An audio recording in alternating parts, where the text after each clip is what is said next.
Vladimir Poutine l'alarme à l'œil devant ses partisans, c'était le 4 mars dernier aux portes du Kremlin à Moscou.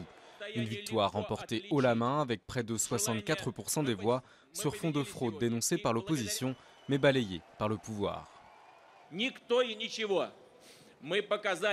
Nous avons montré que nos concitoyens savent faire facilement la différence entre le désir de renouveau et les provocations politiques dont le but est de détruire notre État et d'usurper le pouvoir.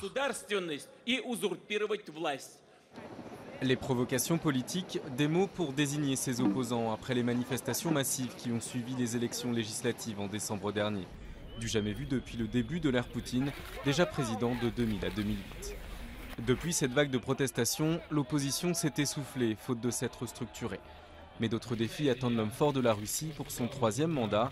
Si les Russes considèrent que l'ancien agent du KGB a maintenu une stabilité socio-économique avec 4,3% de croissance en 2011, la corruption, elle, reste endémique. Un fléau qui fait peur aux investisseurs et décourage de nombreux Russes. L'environnement international se complique aussi pour la Russie qui vit essentiellement de ses exportations de pétrole et de gaz. Les cours sont très fluctuants au gré des récessions en Europe et des tensions avec l'Iran. Autre mission du nouveau président, enrayer la crise démographique débutée dans les années 90, car d'ici 15 ans, la population active pourrait baisser d'environ 10 millions de personnes. Si durant sa campagne, Poutine a dit vouloir mettre le cap sur les réformes, rares sont les analystes qui croient à des changements radicaux.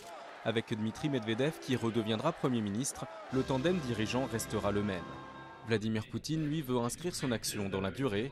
Il a laissé entendre récemment qu'il pourrait enchaîner encore 2 mandats, soit jusqu'en 2024, ce qui ferait de lui le dirigeant le plus longtemps au pouvoir en Russie, depuis Staline.